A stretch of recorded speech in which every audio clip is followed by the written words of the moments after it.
Ash, how are we? It's a fantastic weekend here at Oulton Park, and we can see this lovely, the number 16, beautiful Radical standing here before us, and there's a man also behind. Yeah, I'm really glad to be here, to be honest. It's my local track, so yeah, I'm happy to be here and enjoying it so far. Excellent. What are the plans for this weekend? Are we looking for a race win out there? I'll do the best I can, but I can't promise anything, you know. So who is this behind me who's getting in the way of everything? Charles Hall, a bit of a clown, but you know, we just put up with him. So it looks like you have to. It looks like a bit of a chore, but no. Again, the car's looking fantastic out there, performance-wise. I did see you pull in a little bit earlier on in practice. Was that everything okay with the car? Yeah, it's just check tyre pressures. I wanted to come in a little bit earlier, but down to some traffic and a few unfortunate accidents around the circuit, I just didn't know how long of the session we were going to have left, so I tried to get as much in as I possibly can until I decided, well, that's probably enough. I'm not going to get any quicker without checking the pressures. So. Awesome, and of course qualifying is probably going to be the main talking point for yourself today after last time at Silverstone didn't look too great. No, qualifying didn't go to plan, a lot of back markers. It was just one of them. It's unfortunate. It was a massive grid, 32 cars, so yeah, I just did the best I could at the end of the day. Awesome stuff. Well, best of luck for today, and yeah, hopefully have a good weekend. Cheers, thank you very much. This race then with the 58 car up alongside, and that's Anthony Ayres. So yeah, slightly different look to the front of the grid, but Charles Hall, I'd say, still odds-on favourite. Yeah, and you can see where some repair work has been done on the front of the Josh Smith Bridgewater College run Radical there. But there it is, third on the grid as the cars slow up now. The safety car pulls in, they get into 2x2 formation, and the red lights, which are on at the moment, will go out now. And the race will get underway for 20 minutes around the Oulton Park International Circuit. Ashley Hicklin makes a good start. Josh Smith makes a good start. He moves into second position as they go down into Old Hall Corner for the first time. Charles Hall, though, has quite a big lead over the rest of them as we're watching Andrew Kimpton get past Doug Carter towards the back of the field. But Josh Smith up to second place there. Ashley Hicklin third, and Joe Stables is up into fourth place from 8th on the grid already. Yeah, Josh Smith was a man on a mission there, wasn't he? He knew he had to try and make progress to get into second and try and chase after Charles Hall if he can. That's what he did, but yeah, under pressure here from Andy Hicklin as they head through Island Bend. The slow starter really was Anthony Ayres, the red car that started on the outside of row one, just didn't get away well. Charles Hall, though, as they exit the Shell hairpin, already getting away then. Smith second, third place Hitchin, and fourth place is the 95 of Joe Stables from 8th on the grid. So Josh and Joe both really on the move here in the first half of the lap. Yeah, Martin Brooks, again, with quite a lot of tape sported on the front of his car after his earlier off. He's there in 6th position, and he's been a two-time winner so far this season in the RLM Racing Bikesports Championship. So we're on lap 1. It's a 20-minute race. Earlier on today, we got 12 laps and about 20 minutes, so I'd expect, all things being equal, that we will get the same again. They climb up towards Druids. There's Charles Hall flashing through. And we're going to get a challenge there for third. I thought we were briefly with Joe Stables trying to challenge Ashley Hicklin there in the much bigger Radical SR3. Down towards Lodge Corner they go. Stables has a look down, but Martin Brooks is there and poised and almost ready to try and make a move on both of them, it seemed. Ooh, very wide over the curb there, though, as Hicklin is forcing Joe Stables to get quite imaginative here with his overtaking attempts, but Stables is up the inside now into Old Hall, and I think he's going to go through. Yes, he does. So into a podium place now from 8th on the grid for Joe Stables. PR6 working well here. It's another PR6 closing in behind of Martin Brooks as well, who looks to the inside of Ashley Hicklin into Cascades. There's no way through, and now as they go out onto the back part of the circuit, the SR3 of Hicklin might start to have the advantage again. The lead gap, by the way, just under 3 seconds. So as impressive as that start was for Josh Smith, even he doesn't seem to have anything at this stage for Charles Hall. Doesn't seem that way. 2.95 seconds to go, as you say then. So there is Hicklin, number 16, just ahead of Brooks. Stables got through and has already put a few car lengths over the SR3. He's in the PR6 that is his father has raced up in most recent years. His father Richard, himself a former Bikesports champion. Brooks lining up Hicklin for a move, but doesn't really seem to have the pace down towards his lops there to make a move on the number 16 car, which has that sort of camo type livery on it, doesn't it? It's pretty smartly turned out. Climbing up Clay Hill then for the second time, and Brooks getting alongside here. Is he going to try and make a move at Druids? Brave place to do it. He's up the inside though, and he's done it. Nicely done move that from Martin Brooks, and the former RGB racer, as it was when he raced in it, is back up into third position now. Yeah, he'll be a bit frustrated that took him a good half a lap longer, or nearly a full lap longer actually, than it took Joe Stables though, because Joe has pulled away now by a couple of seconds as they cross the line. The gap between Joe Stables third and Martin Brooks fourth is nearly 2 seconds, yeah, so that's going to take some doing for him to close back in again. Leader Charles Hall now nearly 4 seconds clear of Josh Smith in second place. Joe Stables is a further second and a half or so back in third, and Joe on the previous lap almost exactly matched Josh Smith's lap times. In Class B, by the way, Leon Morel is leading in 7th place, as on the screen we see a move there. It's the number 8 car, I think, of David Graham losing a place into Old Hall, and yeah, Leon Morel leading in Class B, second place Richard Wells, and then this battle going on not far behind them. Yeah, it involves the likes of Alistair Smart, number 73, also number 44, up from the back of the grid there, Andrew Kimpton, so he's had a good run through. He's halfway up the field now, so that's a great drive from him. And these two drivers, I think, were both in action last weekend at Castle Combe. Certainly Alistair Smart was on the podium there in their Sports Racing Challenge event. But yeah, Smart back out here this weekend in that central seat driving position that you find with this car. And making their way through Britain Chicane, then climbing up the hill towards Hilltop. Sort of line astern at the moment. Is anyone going to duck out as they head down towards the right-handers? Certainly Kimpton not far behind Smart there, and a good battle going on further back, because that's Andy Chittenden trying to find a way past the 8 car of David Graham as well, which I think possibly has 1 or 2 problems in this race. Yeah, he was 9th at the line. He's outside the top 10 now, I'd say. Across the start-finish line goes the fight for second place here. Josh Smith, far from catching Charles Hall, has been reeled in by Joe Stables now. The gap is only a few tenths between them. Well, you can see it on your screens if you're watching the live stream. Down into Cascades they go. Then the white and orange car of Josh Smith just in front, as we get a couple of spots of rain on the commentary box window. There is a slightly ominous black cloud approaching, so this is one of the worst races of the day to get a rain shower in, because you made the point, these cars are all running on racing slicks. A bit of moisture out there would make their life a lot more difficult. It certainly would. So we're watching the battle for second and third go through. They're about 6 seconds behind the race leader, but this is Josh Smith and Joe Stables, and Martin Brooks is trying to join in as well, although yeah, just looking at his lap time on the previous lap, they were all pretty much for muchness, weren't they, on the previous lap as well, in the high 137s. So a good little scrap this heading down towards Hislop's and Knickerbrook now. Stables, quite a feisty racer, but Smith is not the kind to give any quarter either. He's been a champion, hasn't he, in OSS in previous seasons as well. He, I think, also won a Combe GT title at one point as well. Started his racing here at the age of 16, did Josh Smith, in, again as it was then, RGB, now Sports 1000, racing alongside his father. But anyway, Josh Smith it is, who was looking good for a championship last season until this meeting last year, and again it's this meeting at Oulton Park that things have come a little bit unstuck for him.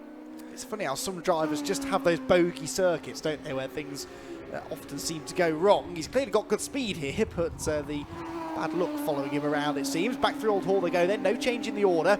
13.25 minutes still to go in this 20-minute race. Fastest lap set by Charles Hall, perhaps unsurprisingly, 1:36.74, which compares, it's quicker now than he went in the first race as well. So the track conditions are better out there. Of course, it was still a bit damp, wasn't it, after that early morning or late morning rain shower that we had. Although there is a bit of moisture in the air now, the track is dry, and they're all lapping a little bit quicker than they were in the first race. Charles Hall, though, now nearly 7 seconds clear of this battle for second place. Yeah, and that's a lap record as well, by the way, that 1:36.74. What's that, about 8 seconds outside the outright circuit record? We were looking this up earlier on, and it went to, can you remember? Lucas Foresti, apparently, 1:28.669, back in 2011 around the British F3 Championship, apparently. There we go. So this is not a shoddy time that these cars are doing at all.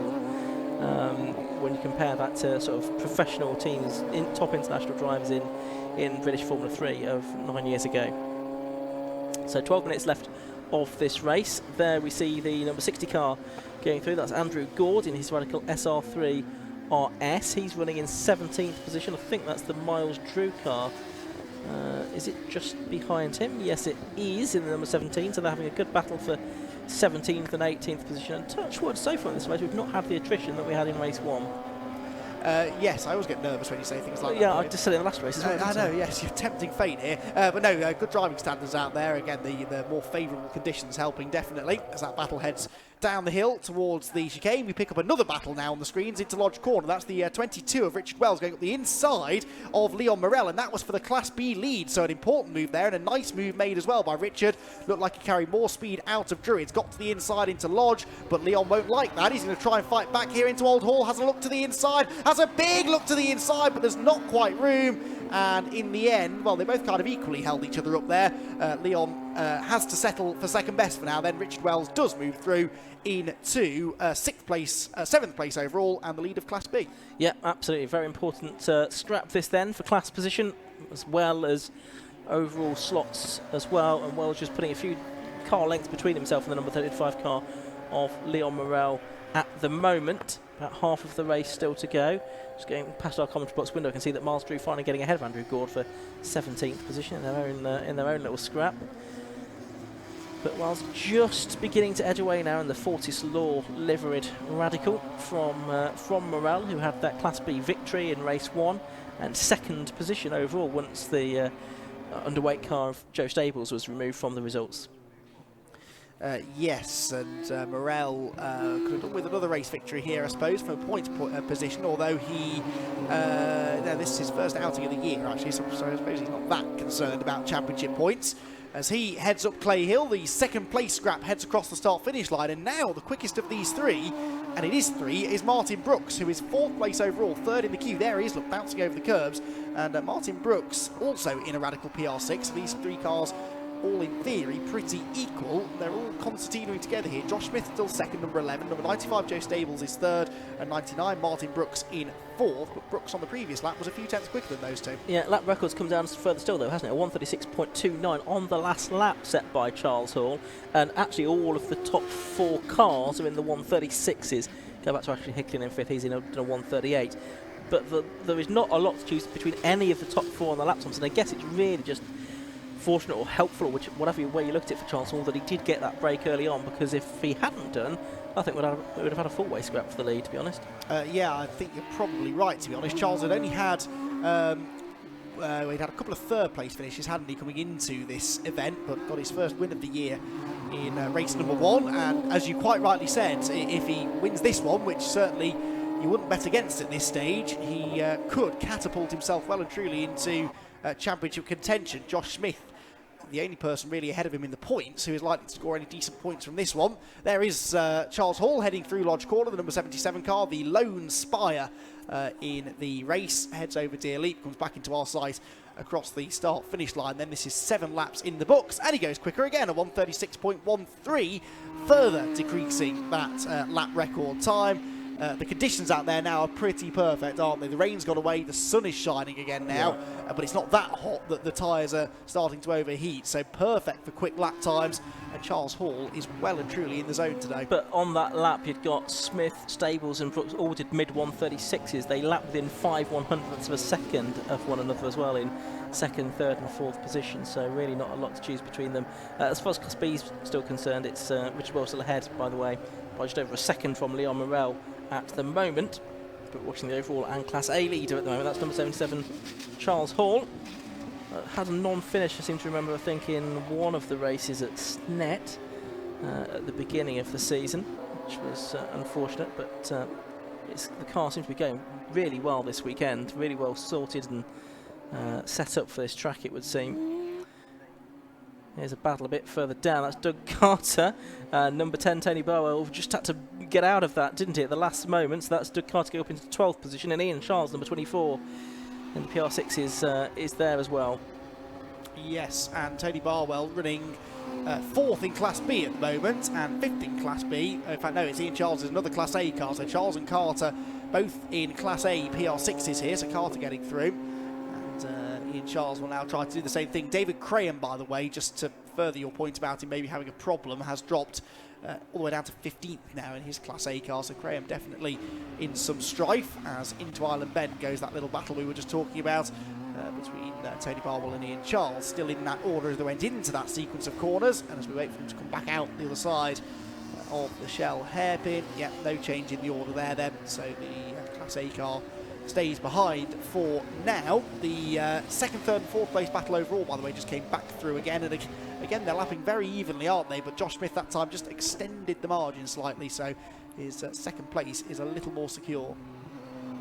6.5 minutes of the race left to go here at Oulton Park, the RLM Racing Bikesports Championship, organised by the 750 Motor Club, and we're watching here Tony Barwell, number 10, in 13th position, go through, with Ian Charles, number 24, just behind him, climbing up Clay Hill. So about a third of the race left to go. I think that's the Alistair Smart car going through a bit further up the order. Yes, it was, because there's 48, Andy Chittenden just behind him in 11th position. So Smart in 10th, Chittenden in 11th position at the moment. And third in Class B at the moment, Chittenden as well, so on for a class podium. Certainly is. Still up front, Charles Hall leading by 7.8 seconds now, so it's been around 7-8 second mark out front for quite a few laps now. As there is the 44 car going through, which is Andrew Kimpton. This is second, third and fourth, and they've just spread out a little bit compared to where they were. Josh Smith's getting a bit quicker. Last time through he did a 136.3, and is that Joe Stables being a little bit wild, or was that, no, it's Brooks, wasn't it? No, I think it was Stables, Stables, taking good advantage of that concrete runoff area we were mentioning during the Club Enduro there out of Lodge Corner. Yes, it's a bit of a get out of jail free card, but if you keep doing that, you will A, potentially get a track limits penalty, and B, possibly damage the underside of the car. These cars are very low to the ground. They don't really like being rattled across the edge of the curbs like that. 60 goes through then into the left-hander. That's Andrew Gord, who is a lap down now on the race leaders, turns his way through Shell. But yeah, that's the gap now between second Josh Smith and fourth Martin Brooks. So the gap separating second from fourth is about 2 seconds now, more or less. So that is about as big as it's been for the last 10 minutes or so. We're into the final 5 minutes now, though. 4.5 minutes left of this second RLM Racing Bikesports Championship race of the day. Charles Hall looking good for a pretty dominant double victory. No one has done the double, have they? No, because Martin Brooks has won 2 races, but at 2 different events. So this could be the first time someone's done the double this year. Yeah, it could be. It's certainly on Class A and overall. Obviously, Michael Chen has done it in Class B, and that's why he was leading the championship going into this weekend. A shame that he wasn't able to be at Oulton Park this weekend to sort of defend his championship lead, really, because with only 4 races left to go, he could have stood a good chance for a title. He still might if his brackets left up for the final rounds. There's the 24 car, which is Ian Charles, still chasing after Teddy Barwell then, and that is 13th and 14th position. There's now sort of leaders getting involved with the back markers as well, past our commentary box window I could see. So the gap has come down from first to second. There's Charles Hall then, the race leader.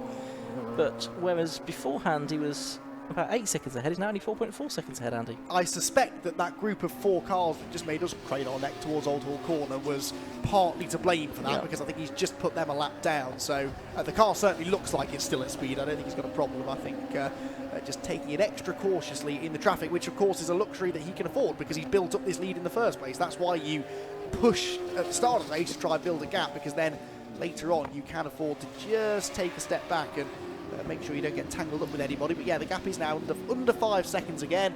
I won't be surprised to see it go back out again this time as he heads over Hilltop back down into the breaker zone. You can just see that queue of cars behind that is still pretty close together and about to be negotiated by the second place battle. It could of course have the effect of bunching those 3 back together, so that battle certainly is not done with yet. Yeah, so we are coming towards the end of lap 11. I'm just wondering if we might even squeeze 13 laps out of this time, because the lap times are that little bit quicker, aren't they? Because we've had better conditions, so we might even get 13 laps rather than 12 out of it this time. There is the 58 car of Anthony Ayres, which is running in 18th position now. Quite how he's got to 18th, I'm not quite sure. amongst all of that, but he has, because he was on the front row. Change for second, isn't there? Joe Stables ahead of Josh Smith. Didn't quite see where that happened. Again, possibly in traffic. So 95 then, Joe Stables is ahead of Josh Smith now. In his slightly battle-scarred car, runs very wide over the curbs. Does the third place car. They're separated by Anthony Ayres, who, to your point, he had started second, but I seem to recall he faded a bit in race one. Not to this extent, though, so no. There may well be something going on there. Either he's been off or there's an underlying problem. And look at the gap again between the first and second car, back out to 7.5 seconds again. So probably just as we thought, one lap it was Charles Hall that was impacted, the next lap it was the next group of cars, and obviously also within that we've got Joe Stables passing Josh Smith as well. So we should get one more lap to go at the end of this one, because we've got a minute and 23 to go. And there's not a minute and 23 between Charles Hall and the end of the lap, so it should be a 13-lap race this time for the RLM Racing Bikesports Championship. Blue flags being prepared by the marshals there. That's to be shown to Ayres with Josh Smith, the Somerset driver, trying to get past him, which he's now done. Martin Brooks was there in 4th place. So all of those 4 Class A drivers, of course, then Ashley Hicklin 5th, also Class A. As far as Class B is concerned, it is still Richard Wells leading, and he has now edged out 4.5 seconds over Leon Morel, who was second overall in race 1. Doug Carter here. Now, is that Chittenden that he's caught? It might be. Yes, it is. Number 48, Andy Chittenden. So this is for 11th place now for Doug Carter, who's come alive a bit in this second race, hasn't he? He kind of got stuck towards the back of the pack and never could really recover the lost track position in race 1. But Doug is a quick driver. He's been driving that car for a number of years now. So could he get a top 10? Well, not beyond the realms of possibility. No, only a couple of seconds behind Alistair Smart, isn't he? He is. Looked like 4th place man Martin Brooks was going to get past Ayres as well there.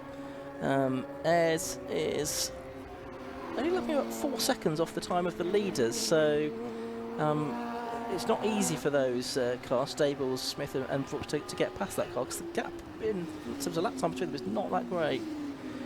As we are watching the car go through with Tony Barwell with Ian Charles behind it. Anthony Ayres, I noticed, has now got a 5-second penalty as well for presumably exceeding track limits. So that will turn his not great result into one that's even less optimal. Down the hill comes Charles Hall, so he has just lapped a couple of cars. He's now lapping Andy Chittenden as well, so he's lapped up to 12th place. So just ahead of that with a battle for 11th between Doug Carter and Alistair Smart, such that it is. Time has run out though, so coming up to the last couple of corners, Andy. Yeah, Charles Hall looking good for this this double race victory, isn't he then? And yeah, 48 of Chittenden has fallen well back on this final lap. I wonder if he's got some sort of a problem as well, but no such problems for Charles Hall. Heads into the final corner then, and he will become the first double victor, as in the first driver to win 2 races at the same event this year, and put himself right into championship contention. Checkered flag then for Charles Hall, who wins race number 2 of the RLM Racing Bikesports Championship at Oulton Park. Second place for Joe Stables, a fighting second place that for Joe, having started all the way down in 8th place. He got ahead of Josh Smith towards the end, who comes home in 3rd. Martin Brooks will be 4th in the number 99 car. All of those are Class A runners. Likewise, 5th place should be Ashley Hicklin when he comes through. There he is. And then in 6th position should be our leading Class B car. That should be Richard Wells, who got himself ahead of Julian Griffiths on the last lap, who was a Class A competitor, and that is the way they will finish. Wells in 6th place. In fact, he's not quite got here yet. Waiting for the 6th place car to come underneath the spectator bridge at the top of Deer Leap. I can just see them coming through the trees now. They are quite close together, these two. Is it still the same order then? Wells ahead of Julian Griffiths. Through they come. Yeah, that'll be Wells in front, won't it? So Richard Wells gets 6th and wins Class B. Julian Wells is 7th with Leon Morel, 8th place, 2nd in Class B, ahead of Andrew Kimpton and Alistair Smart, whilst Tony Barwell should round out the Class B podium. Yep, so a great drive that from Charles Hall. Bit more opposition that time, but he'd still got the advantage over pretty much everything that could be thrown at him this weekend. The one car that he didn't get to race against this weekend was Scott Mattel, and he was the double winner here last year, so who knows what Scott could have done had he not had those issues with his engine yesterday that have ruled him out of competition today. Still, the last few cars just coming over the line. Alistair Smart just just fending off Doug Carter by 0.14 of a second there, right at the end of the race. So he finishes 10th, and Doug Carter in 11th position. I think those two now, the last two drivers to cross the finish line here at Oulton in the 750 Motor Club RLM Racing Bikesports Championship race.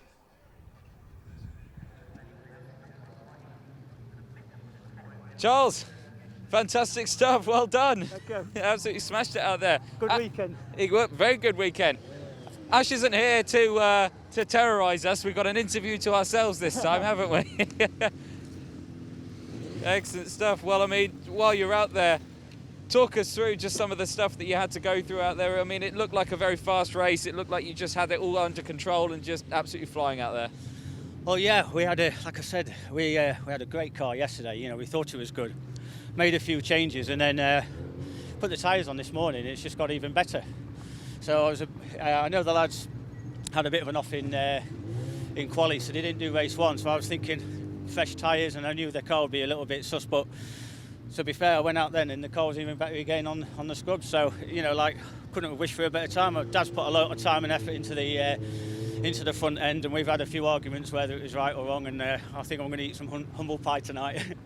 Excellent. Well, so we spoke to you earlier about how low to the ground that splitter was. As you said, it was jacked up at the rear, and now there is a bit more of some height on the front of that spoiler, isn't there? It's when I saw it myself and you pointed it out, I thought something's wrong, but yeah, no, it's all right. It's no, car's perfect, and look forward to the next race. Excellent stuff. Well done. Thank you.